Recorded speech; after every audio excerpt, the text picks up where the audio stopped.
বলো তোমার নাম কি? নাফিস। ঘটনাটা কি হয়েছে বলো তো আমাদের একটু। আমার খালু শাহিন হ্যাঁ, এই ঘটনা ঘটাইছে। মানে তোমার কি উঠাই নিয়ে গেছিল?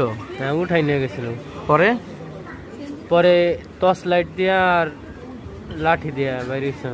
মানে কোথায় নিয়ে গেছিল তোমারে? রেল স্টেশনে, মানে জামতলা। জামতলা রেল স্টেশনে নিয়ে গেছে। পরে ওইখানে ওইখান থেকেই এই ঘটনা। আমার প্রথমে এখান থেকে 3 জন লোক গাড়িতে উঠাই নিয়ে গেছে। মোটরসাইকেল না প্রাইভেট? প্রাইভেট না, ওই মাহিন্দ্র আর কি। হ্যাঁ। পরে জামতলা রেল স্টেশনে নিচে বলো। কলাগাছ, মানে কলাগাছ বাগানের সাইডে, ওইখান থেকেই আমার 3 জন লোক মারছে। তুমি কি তাদের চিনো? হ্যাঁ, তাদের চিনি।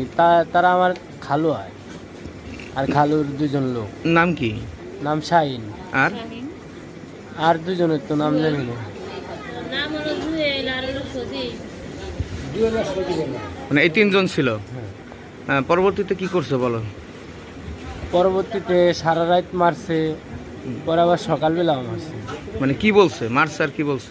বলছে যে 20 লাখ টাকা লাগবে, মানে মুক্তিপণ আমার আম্মুর কাছ থেকে চাইতে বলছে।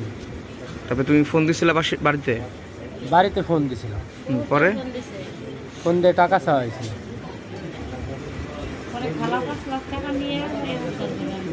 তারপরে তোমার উদ্ধার হইলা কিভাবে? উদ্ধার 5 লাখ টাকা। 5 লাখ টাকার বিনিময়ে তোমাকে পরে উদ্ধার করা হয়েছে। হ্যাঁ।